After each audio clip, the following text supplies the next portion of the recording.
Comme toute université, on a des besoins d'outils collaboratifs. On a une historique d'outils collaboratifs. On a développé un portail qu'on a appelé le cartable électronique.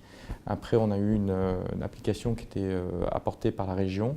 Et quand la région a décidé de ne plus soutenir cette application, il nous a fallu trouver un substitut. Alfresco a été retenu au niveau de l'université de Grenoble.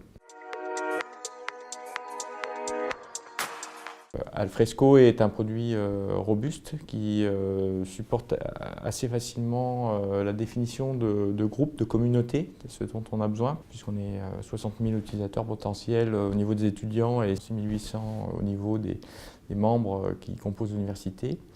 Donc on n'a pas réellement besoin d'avoir une diffusion transversale des documents, mais plutôt de fonctionner par communauté, comme par exemple à l'échelle d'un cours, d'une communauté recherche pour laquelle Alfresco va servir de répertoire de données pour déposer l'ensemble des documents relatifs à un projet. On va trouver différents types de documents, des documents de type pédagogique, des documents recherche et des documents administratifs. Typiquement dans le cadre des cours, un enseignant va créer à l'échelle d'un cours un groupe et il peut mettre à disposition des documents relatifs au cours.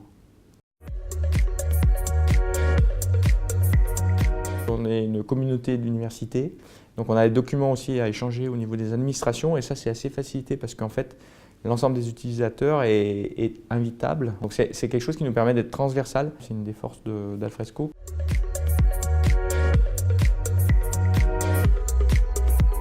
Ça contribue à dématérialiser un certain nombre de choses, des documents qui sont facilement accessibles par un système d'indexage, plus de courriers qui sont échangés avec notamment des pièces détachées qui peuvent être assez lourdes. On peut très bien, à travers un groupe Alfresco où on va avoir des ordres du jour, on va avoir dans les ordres du jour la possibilité de faire des liens vers des documents.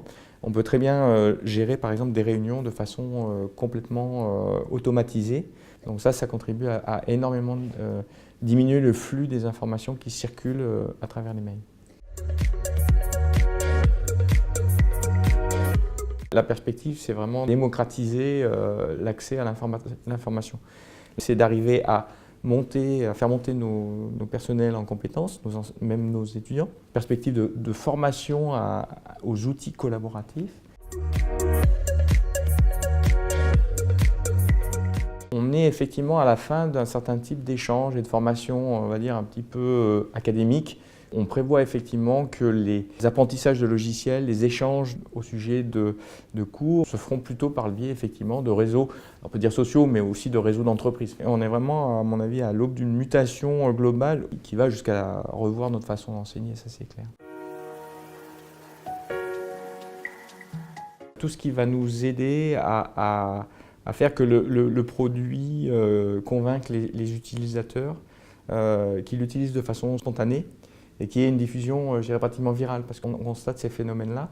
Beaucoup d'applications ont développé aussi des connecteurs maintenant vers Alfresco, c'est-à-dire qu'Alfresco peut servir d'entrepôt de données, celle qui constitue un petit peu tout le corpus des données qui rentrent dans le cadre d'une gestion électronique de documents et qui pourraient effectivement être stockées là de façon centrale et unique.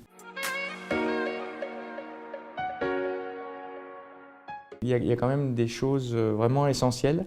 Ça convient quand même à beaucoup d'usages. C'est relativement paramétrable pour éventuellement élaguer et adapter l'utilisation aux besoins de l'utilisateur. C'est un produit qui permet de découvrir le travail collaboratif.